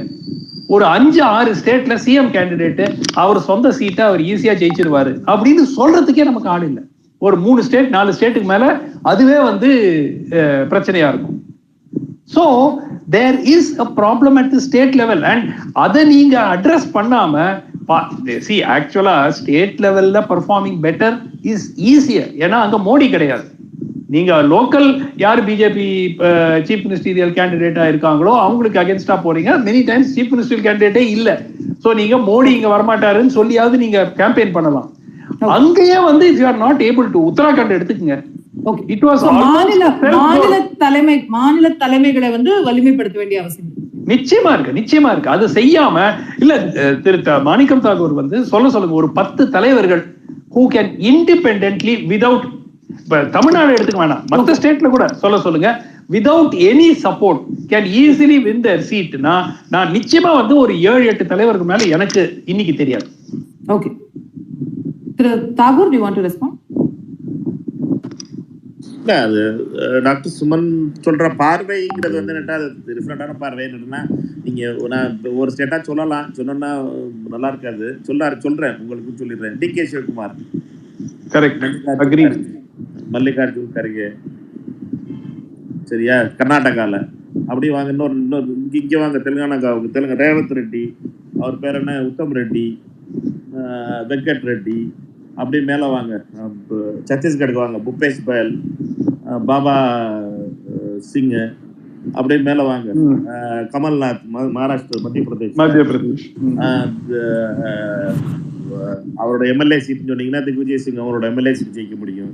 அவர் வேற சீட்ல வந்து எம்பிக்கு நின்றுட்டு இருந்தாரு. இப்படி ராஜஸ்தான்ல அவர் அசோக் கெலோட்டா இருந்தாலும் சரி, சச்சினா இருந்தாலும் சரி, அல்லது ரகுவா இருந்தாலும் சரி, அல்லது ஹர்ஷா இருந்தாலும் சரி, மாநிலத்துடைய போக ஆரம்பிச்சோன்னா சொல்லணும்ல அவருக்கு. குஜராத்ல பரேஷ் தரானி எதிர்கட்சி தலைவராக இருக்க, மோடி 3 தடவை ஜெயிச்சுட்டு இருக்காங்க. பரேஷ் தரானின்னு மாணவர் காங்கிரஸ் வந்தப்ப எதிர்கட்சி தலைவராக இருந்தவன். பரத் சிங் சோலங்கி. குஜராத்ல நான் சொல்லப்படி 6 பேர், அர்ஜுன் முடுவாடியா, விக்ரம் பாய், இது குஜராத் முடிஞ்சிருச்சா. மகாராஷ்டிராவுக்கு வாங்க, நானா பாட்டுலே, Ashok Chavan, Kadam, Aslam, Varsha Gaikwad. Sir point taken sir, புரிஞ்சுச்சு. இல்ல நான் வந்து சார் இதுல அர்ஜுன் மோட்வாடியால 2012 தோத்தாரு, 2017 தோத்தாரு சார். அர்ஜுன் மோட்வாடியா தோத்தாரு சார். நான் என்ன சொல்றேன், இந்த மாதிரி போனோம்னா நம்ம ஒவ்வொரு கேஸா போனோம்னா நிறைய பேர் வந்து பலமுறை தோல்வி அடைஞ்சிருக்காங்க. அதான் சொல்றேன். இல்ல டாக்டர் சுமன், இல்ல ஒன் செகண்ட். இல்ல இப்போ வந்து நிறைய தலைவர்கள் இருக்காங்கன்னே வச்சுக்கோம். காங்கிரஸ் கட்சியில நிறைய தலைவர்கள் இருக்காங்க, அவங்க ஜெயிக்க முடியும்னு வச்சுக்கோம். அந்த தலைவர்களுக்கு எவ்வளவு சுதந்திரம் இருக்கு, எவ்வளவு பவர் இருக்குங்கிறத நம்ம பேசிட்டு இருக்கோம். இப்ப ராஜஸ்தான்ல சச்சின் பைலட்டோட கேண்டிடேட் அசோக் கெலோட்டே காலி பண்ணி விட்டுருவாரு. அசோக் கெலோட்டோட கேண்டிடேட் சச்சின் பைலட்டே காலி பண்ணி விட்டுருவாரு. அப்புறம் நம்ம அசோக் அவர்கள் புது கேள்வி கொண்டு வரீங்க. அவர் டாக்டர் சொல்லிட்டு இருந்த கதை என்னன்னா, காங்கிரஸ் கட்சியில எவனுமே தனியா நிக்கிறதுக்கு ஆள் தப்பா. ரொம்ப பெருசா இல்லங்க.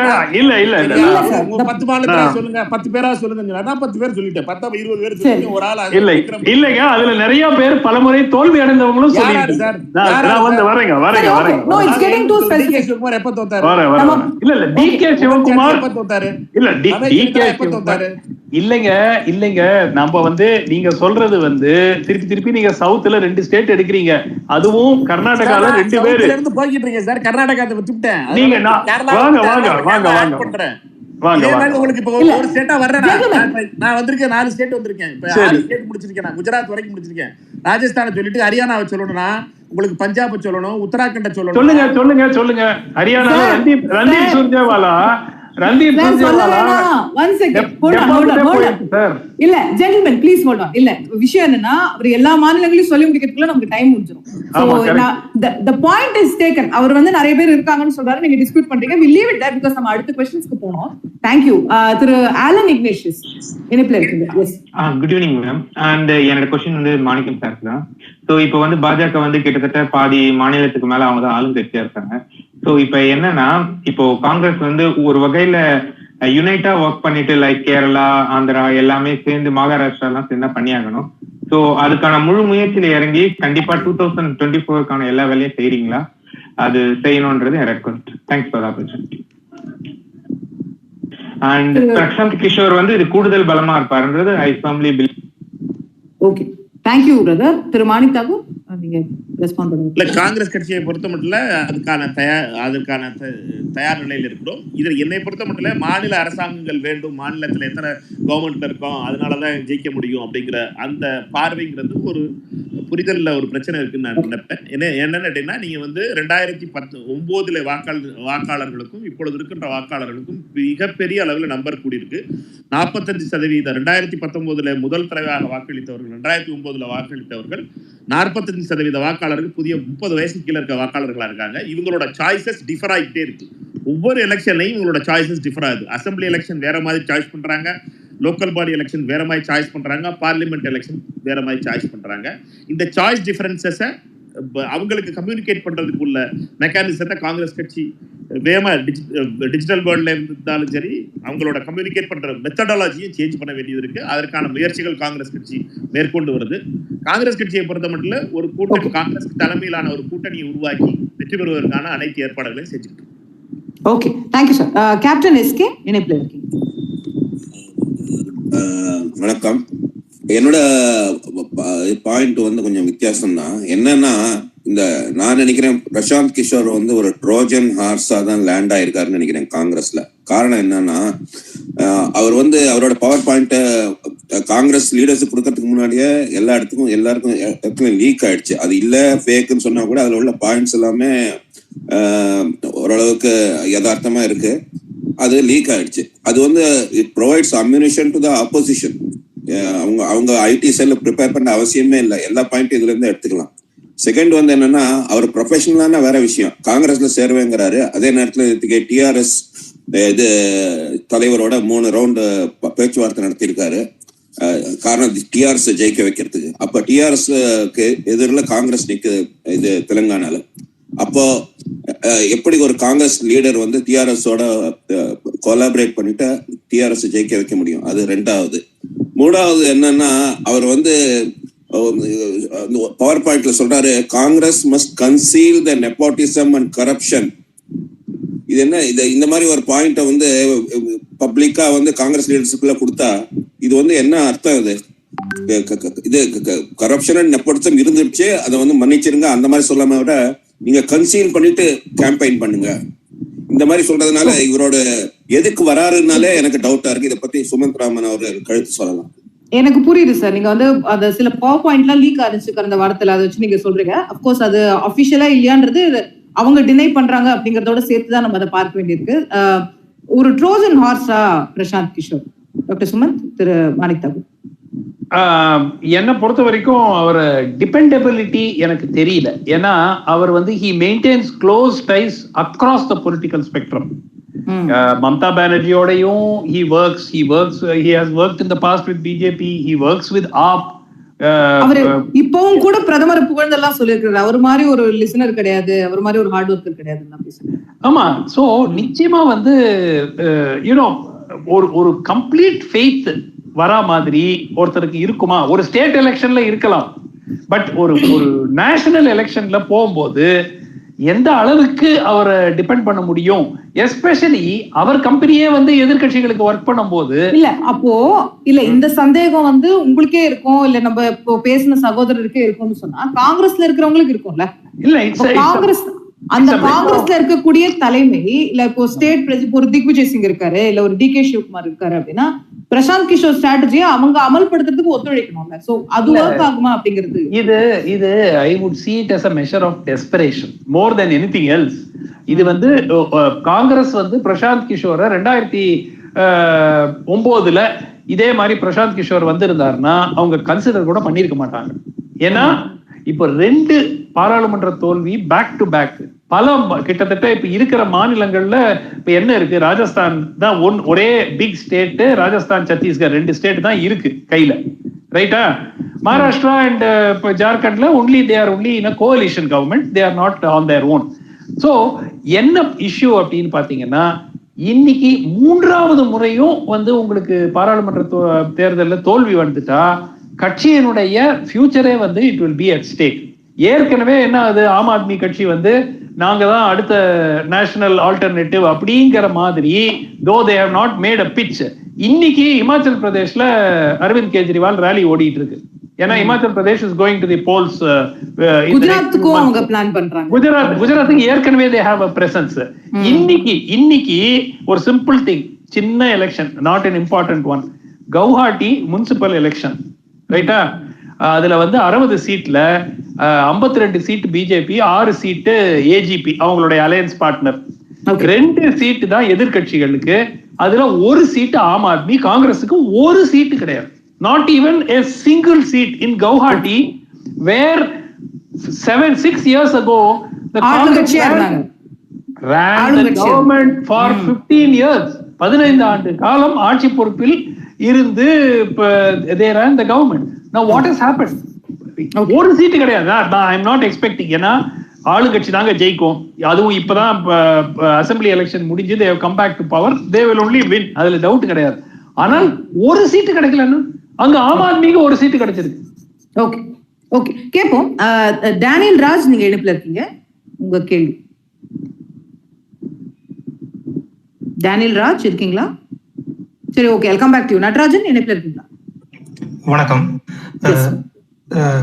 என்னோட ஃபர்ஸ்ட் கேள்வி என்னன்னா, இப்போ பிரசாந்த் கிஷோர் மேல ஒரு பார்வை இருக்கு. அவர் எப்படின்னா, ஒரு ஜெயிக்கிற எந்த கட்சி அந்த மாநிலத்துல ஜெயிக்கிற மாதிரி ஒரு சூழல் இருக்கோ அவங்க கூட தான் அவர் ஒர்க் பண்ண வந்து விருப்பமா இருப்பாரு அப்படிங்கிற ஒரு இது இருக்கு. அந்த வகையில பார்த்தோம்னா, இப்ப குஜராத்ல வந்து அவர் ஒர்க் பண்ணணும் அப்படின்னு ஒரு இனிஷியேட்டிவ் எடுக்காருன்னா, நம்ம காங்கிரஸ் அங்க வந்து வெற்றி பெறதுக்கான சூழல் அதிகமா இருக்கு அப்படிங்கிற இதுல நம்ம எதுக்கு அவர் கூட வந்து ஒரு என்ன சொல்றது, அவர் இல்லாமலே ஜெயிக்கலாமா அப்படிங்கிற ஒரு கேள்வி இருக்கு. சுமன் சாருக்கு. அடுத்ததான் நம்ம மாணிக்கம் தாகூர் சார்கிட்ட வந்து ஒரு கேள்வி கேட்கணும். அது என்னன்னா, சார், நானும் ஒரு 3 வருஷம் தெலுங்கானால இருந்தேன். நீங்க அங்க பொறுப்பாளர் அப்படிங்கிறதுனால இந்த கேள்வி உங்ககிட்ட கேட்கிறேன். இப்ப வந்து தெலுங்கானா பிரிச்சதுனால எந்த அளவுக்கு ஒரு தெலுங்கானாக்காரங்க வந்து எந்த அளவுக்கு அதை வந்து ஆதரிக்கிறாங்களோ அதே அளவுக்கு வந்து அங்க பூர்வீகமா இருக்கக்கூடிய ஆந்திர பிரதேசக்காரங்கள ஒரு எதிர்ப்பு இருக்கு. அந்த எதிர்ப்பு வந்து காங்கிரஸ் வந்து சரியா வந்து யூஸ் பண்ணலையோ, அது வந்து பாஜகவுக்கு சப்போர்ட்டா போயிருச்சோ அப்படிங்கிற ஒரு பார்வை இருக்கு. அதை பத்தி சொன்னா நல்லா இருக்கும்.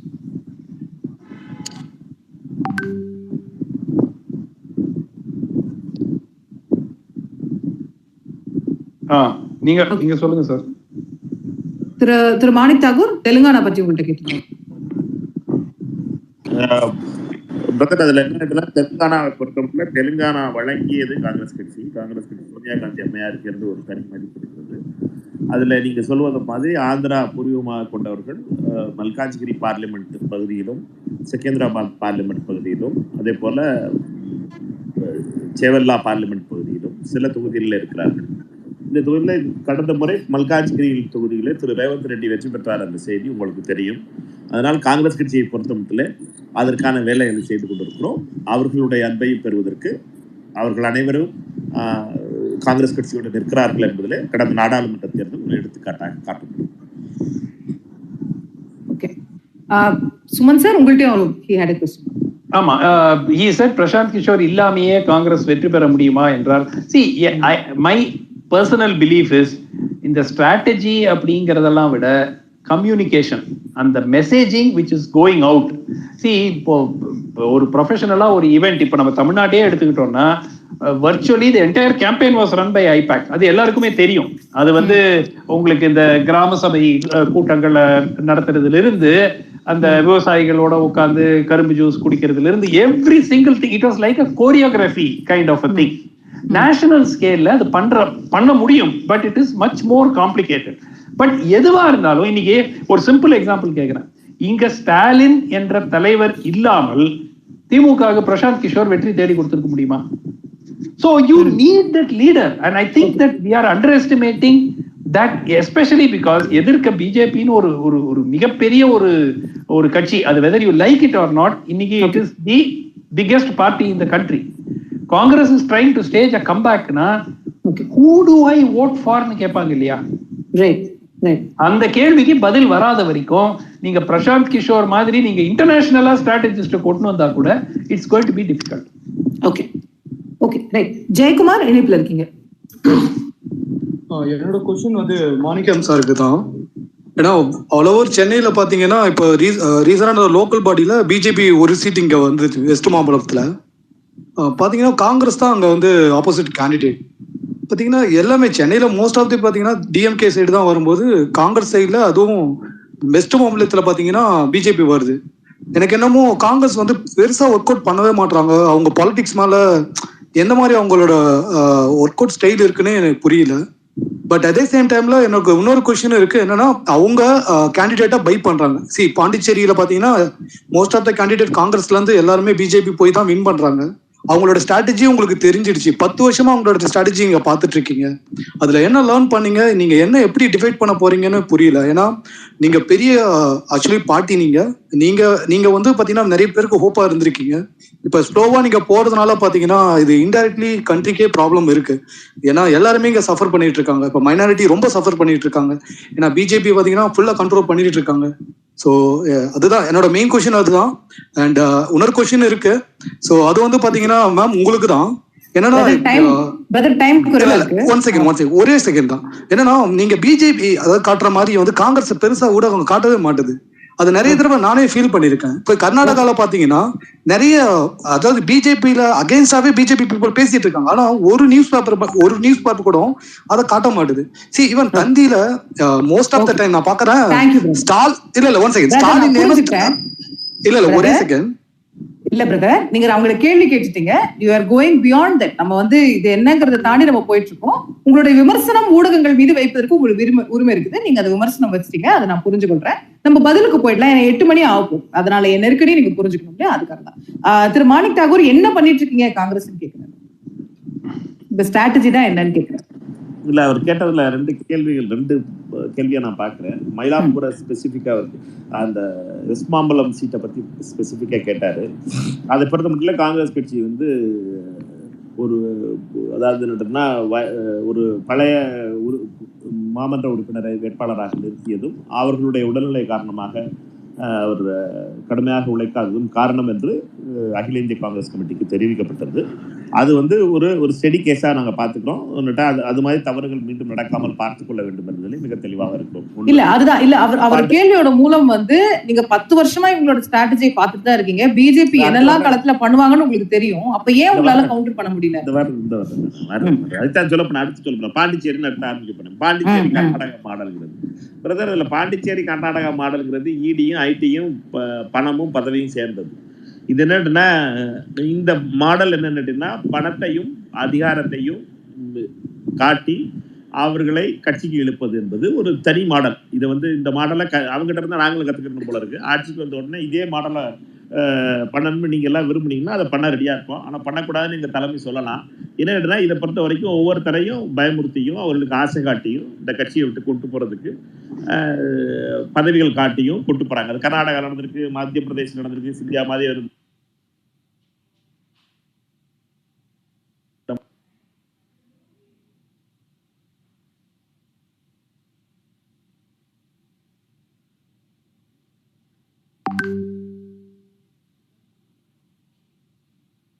மீண்டும் அதே வேகத்தில் மீண்டும் வரும்.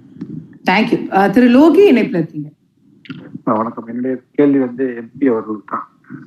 இன்னைக்கு வந்து காங்கிரஸ் வந்து இன்னும் காங்கிரஸ் வந்து 2024 பத்தி நான் கேட்கிறேன். கடைசி ஆயுதம் பிரசாந்த் சொல்றாங்கன்னா அது மட்டும் கிடையாது, இன்னுமே இருக்கு. ஏன்னா இந்தியா ஃபுல்லா வந்து ஓபிசி பாலிடிக்ஸ் அப்படிங்கிறது ஒரு இப்ப இன்னுமே அது தலைவர் யாருமே இல்லாம இருக்காங்கிறத நான் பாக்குறேன்.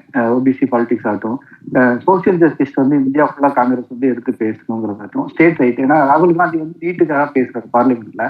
ஆனா அதை வந்து அதுக்கடுத்து காங்கிரஸ் வந்து அதை எடுத்துட்டு போறாங்களா அப்படிங்கிறது கேட்குறாங்க. ஏன்னா இந்துத்துவம் வந்து அவங்க காங்கிரஸ் எடுத்துட்டு போறாங்கன்னா அது கிரெடிட்ஸ் வந்து பிஜேபிக்கு தான் போகும்.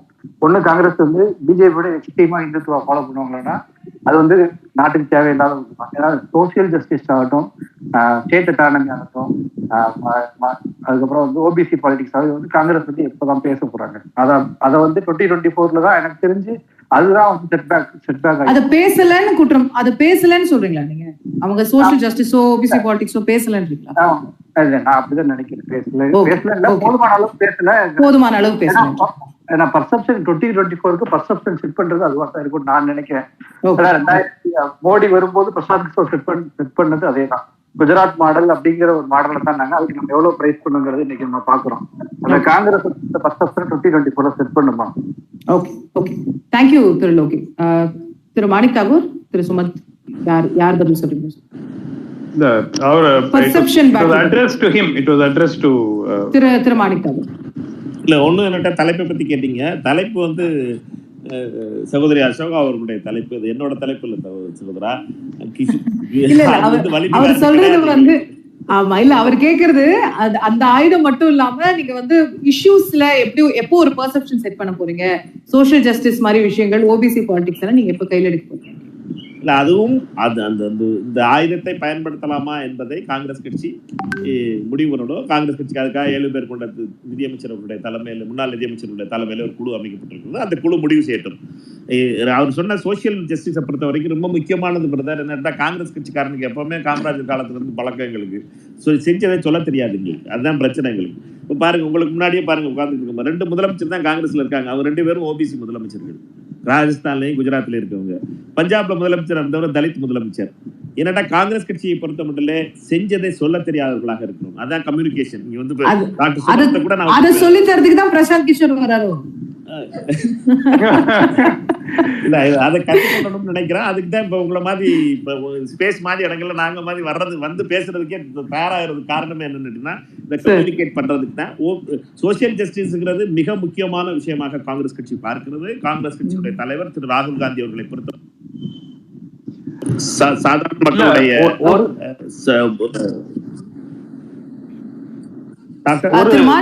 திரு மாணிக் தாகூர் விட்டு விட்டு கேக்குது கனெக்ஷன், செக் பண்ணிக்கலாம். திரு சுமந்த் ஏதோ சொல்ல முற்பட்டீங்க. இல்ல, நான் என்னுடைய பாயிண்ட் வந்து ஒரு கோர் காங்கிரஸ் ஓட்டர், அதாவது கோர் ஓட்டர்னு இருப்பாங்க. அதை தவிர ஒரு லார்ஜர் கம்யூனிட்டி ஆஃப் ஓட்டர்ஸ் இருப்பாங்க. அரசாங்கம் நல்லா செய்யறாங்க, நல்லா செய்யல. ஸோ இந்த 7 ஆண்டு 8 ஆண்டு காலத்துல ஒரு பெரிய அப்படியே ஒரு கிரேட் கவர்னன்ஸ் இருந்திருக்குன்னு நிச்சயமா சொல்ல முடியாது. எவ்வளவு தவறுகள், ஒரு டிமானிட்டைசேஷன்ல இருந்து ஆரம்பிச்சு ஊழல் குற்றச்சாட்டுகள்ல இருந்து கம்யூனல் இஷ்யூஸ்ல இருந்து. எனக்கு என்ன வருத்தம் அளிக்கிறது என்றால், இவ்வளவு ஆப்பர்ச்சுனிட்டிஸ் ஒரு ட்ரேல வச்சு பிஜேபி கொடுக்கும் போது அதை பயன்படுத்தி கொள்ள முடியாத ஒரு எதிர்கட்சியாக காங்கிரஸ் தொடர்ந்து நீடிக்கிறது தான் ரொம்ப ரொம்ப ஒரு கவலை அளிக்கிறது. அதாவது இப்ப பிரமாத கவர்னன்ஸ் இருந்துச்சு அப்படின்னா, ஆமாங்க என்னங்க சூப்பரா பண்றாங்க, என்ன அப்போசிஷன் பேசினாலும் எடுபடாதுன்னு.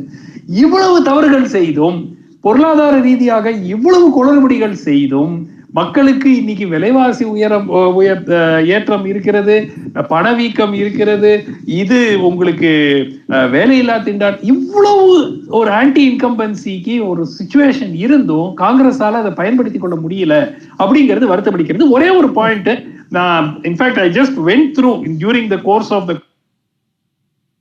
Conversation the point, the names that Manickam Tagore sir கொடுத்தது, அதுல பெரும்பாலானோர் ஐதர் 2014 ஆர் 2019க்குள்ள இருந்த ஒரு பீரியட்ல குறைந்தது ஒரு எலெக்ஷன்லயாவது தோல்வி அடைந்திருக்கிறார் பெரும்பாலான நபர்கள். அவர் சொன்ன நேம்ஸ்ல இன்க்ளூடிங் அது திக்விஜய் சிங்கா இருக்கட்டும், சச்சின் பைலட்டா இருக்கட்டும், ஹரீஷ் ராவத்தா இருக்கட்டும், எல்லாருமே ஒரு எலெக்ஷன் கூட தோக்காதவங்க இருப்பாங்களா சார்? அப்படி இல்லையே, அப்படி இல்லைங்க. நீங்க ஒரு சீஃப் மினிஸ்டீரியல் கேண்டிடேட்டா இருக்கணும்னு விருப்பப்படுறவங்க ஒரு கன்சிஸ்டன்டா ஒரு பேக் டு பேக். உங்க இப்ப கமல்நாத் இருக்காருங்க, கமல்நாத் சிந்த்வாரால எவ்வளவு எலெக்ஷன் அவர் தோத்துருக்காரு. சிந்த்வாரால கமல்நாத் நின்றாருன்னா அவர் ஜெயிப்பார், அவ்வளவுதான், முடிஞ்சு போச்சு. அதே மாதிரிதான் உங்களுக்கு ஊமன் சாண்டி அவருடைய தொகுதியில, அதுக்கு முன்னாடி KM மாணின்னு இருந்தாரு பாலால. இந்த மாதிரி there are certain people who are uncrowned kings of their turf. அப்பதான் வந்து அவங்க சீட்டை பத்தி அவங்க யோசிக்கவே வேண்டாம். So that numbers are a chief ministerial candidate 2 மாசம் முன்னாடி lost his seat. Harish Rawat தோத்தாரா இல்லையா? He was the chief ministerial candidate in Uttarakhand. He lost the election. Right, okay. கேட்போம். நம்ம 8 மணி ஆயிடுச்சு, நிறைவு செய்ய வேண்டிய நேரத்தை நெருங்கிட்டோம். நான் சித்து, உங்களுடைய கேள்வி மட்டும் நிறைவாக, இதுதான் கடைசி கேள்வியா இருக்கும், பிறகு நம்ம நிறைவு கருத்து. சித்து இருக்கீங்களா? தேங்க்யூ. வணக்கம் எல்லாத்துக்கும். என்னோட கேள்வி வந்து மாணிக்கம் தாகூர் சார் அவங்களுக்கு தான் கேள்வி. அதாவது இப்ப இருக்கிற காலத்துல வந்து பிஜேபி வந்து நிறைய பெர்செப்ஷன் வாரதான் வந்து நிறைய வந்து ஒரு தேர்தல் வெற்றிக்கு முன்னாடியே வந்து ஒரு பெர்செப்ஷன் வாரில் வின் பண்ணிட்டு அதுக்கான வேலையை செஞ்சுட்டு அந்த தேர்தலை வந்து சந்திக்கிறாங்க. ஸோ வந்து இதுல வந்து காங்கிரஸ் வந்து லேக்கா இருக்கிறாங்களோ அப்படின்னு எனக்கு தோணுச்சு. உதாரணத்துக்கு சொல்ல போனா வந்து பிஜேபி வந்து தனக்கான வந்து ஒவ்வொரு மாநிலத்தையும் ஒவ்வொரு வேலையை செய்யறாங்க. ஒரு அரசியல் வல்லுநரை வச்சு எதிர்கட்சி தலைவரை வந்து மட்டம் தட்டி பேசுறதும், அதே மாதிரி வந்து அந்த கட்சியை ஆதரிச்சு பேசுற மாதிரியும் நிறைய அரசியல் வல்லுநர்களையும் அதே மாதிரி ஊடகங்களையும் வந்து இது பண்றாங்க.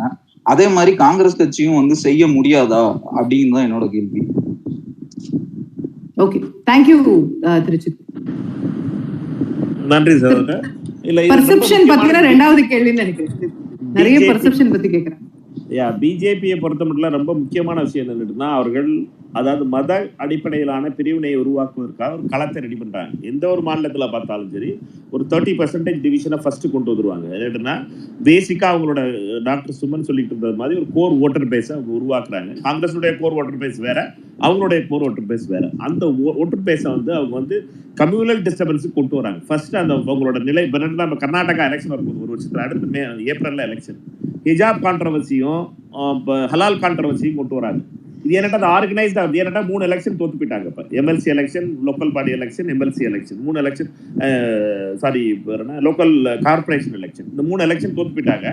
அதற்காக அவங்களுடைய கோர் இஷ்யூஸ்ல இருந்து டிவிசிவ் பாலிடிக்ஸ்க்கு கொண்டு வராங்க. மத அடிப்படையிலான டிவிஷன் அதை பண்ண முடியாது. காங்கிரஸுடைய பஞ்சாயத்து என்னன்னா, நாங்க அமைதிப்புற மாதிரி வெள்ளக்கூடிய தெரியணும். நாங்க என்னடா அவன் வீட்டுல தீய வைடா, இவன் தீய வைடா அப்படின்னு சொல்ல முடியாது. காங்கிரஸுடைய பிரச்சனை அதுதான். நாங்க தண்ணி ஊத்துற வேலையை தான் பார்க்க முடியுமே ஒழிய நாங்க தீ வைக்கிற வேலையை பார்க்க முடியாது. இதுல ஒரு பெரிய கஷ்டமான விஷயம் பிரதர். அது என்னன்னா, அது வழி எங்களுக்கு தான் தெரியும், உங்களுக்கும் தெரியும்னு நினைக்கிறேன். பிரிச்சு வைக்கிறதுங்கிறது ஈஸி, சேர்த்து வைக்கிறதுங்கிறது ரொம்ப கஷ்டம். அது நண்பர்களா இருந்தாலும் சரி, அது குடும்பங்களா இருந்தாலும் சரி, சமூகமா இருந்தாலும் சரி, நாடா இருந்தாலும் சரி, மாநிலமா இருந்தாலும் சரி. அதனால அந்த கஷ்டம் இருக்கு. ஆனா காங்கிரஸ் பெர்செப்ஷன் வைஸா காங்கிரஸினுடைய வெற்றி பெற போகிறது அப்படிங்கிற பெர்செப்ஷனை உருவாக்குறதுக்கு இந்த அடிஷனல் ஸ்ட்ராட்டஜி அது எல்லாருக்கும், இந்த இளைஞர் உங்களை மாதிரி இளைஞர்களுக்கு, அதாவது 40 வயசு குறைந்தவர்களுடைய மிக முக்கியமானது என்னன்னா, எது ட்ரெண்ட் ஆகுதோ அதுக்கு சப்போர்ட் பண்ற ஒரு கேரக்டர்ஸ் மேஜரா யூத்துக்கு இருக்குங்கிறத புரிஞ்சுக்கிட்டா, இந்த எங்களை பொறுத்த வரைக்கும் இந்த கன்சல்டன்ஸ், இந்த சப்போர்ட் சிஸ்டம், இதை புரிஞ்சுக்கிறக்கூடிய ஸ்ட்ராட்டஜிஸ்ட சேர்க்கணுங்கிறதுல நாங்க காங்கிரஸ் கட்சி ரொம்ப ஓப்பன் மைண்டடா இருக்கு. அதனுடைய ஒரு வெளிப்பாடு தான் திரு சுனில் போன்றவர்கள் எங்கள் தெலுங்கானாவிலும் கர்நாடகாவிலும் எங்களுக்கு உதவி செய்கிறார்கள். அதே போல திரு பிரசாந்த் கிஷோர் போன்றவர்கள் அகில இந்தியாவில் நாங்கள் செய்ய ரெடியா இருக்கிறோம், குஜராத்தில் வர ரெடியா இருக்கிறோம்னு வந்திருக்காரு. காங்கிரஸ் கட்சியினுடைய தலைமை அதை பற்றி முடிவு செய்ய வேண்டும். ஒரே ஒரு ஜஸ்ட் ஒரு comment. One last yeah, this is the final. No, this is the final round anyway, sir. Okay. See, the point இப்ப அவர் எம்பி சார் சொன்னது ரொம்ப ரொம்ப கரெக்ட் பாயிண்ட். இந்த communication strategy to a large extent, அதாவது simple example, Uttar Pradesh தேர்தலில் 1,68,000 WhatsApp group பிஜேபிக்கு.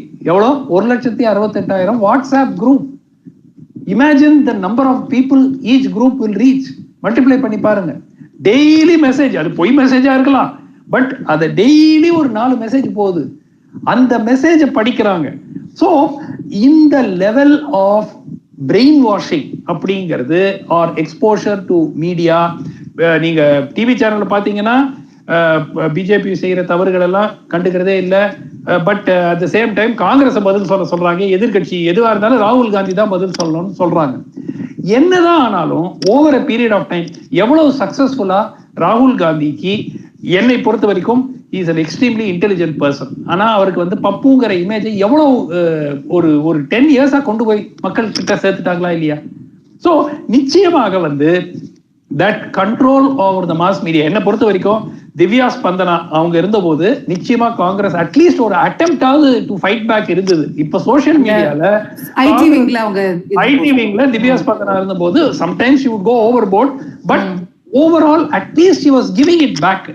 இப்போ அது சுத்தமா கிடையாது. இப்போ இந்த லாஸ்ட் 1.5 years 2 yearsல சோஷியல் மீடியா பிரசன்ஸ்ல பிஜேபி வின்ஸ் ஹேண்ட்ஸ் டவுன். அதை அவங்க கரெக்ட் பண்ணாத வரைக்கும், மெயின் ஸ்ட்ரீம் மீடியால பர்செப்ஷன் மாத்தாத வரைக்கும், நீங்க பிரசாந்த் கிஷோருக்கு எவ்வளவு நீங்க என்ன பண்ணாலும் it is not going to change. And I hope and sincerely hope that the Congress would attend and focus on this communication in a big way. ஏன்னா மற்றது எல்லாம் செய்தாலும் இது செய்யவில்லை என்றால் வெற்றி பெறுவது கடினம். லாஸ்ட் பாயிண்ட் காங்கிரஸ் ரிவைவ் ஆறது இந்தியாவுக்கு ஒரு நெசசிட்டி. இன்றைய சூழல்ல ஒரு single party system can be ruinous for the country. We are already starting to see that. அந்த மாதிரி காங்கிரஸ் ஒரு காலத்துல சிங்கிள் பார்ட்டியா இருந்த போது கூட the authoritarian ways were there. அதனாலதான் ஒரு 2 party சிஸ்டம் ஆவது இந்தியாவுக்கு நிச்சயமாக அவசியம். I sincerely hope and pray Congress will revive in 2024. Okay. Thank you, Doctor. திரு மாணிக் தாகூர் நிறைவு கருத்து. இல்ல ரொம்ப நன்றி. கருத்துக்கள் எல்லாமே ஆரோக்கியமா இருந்தது.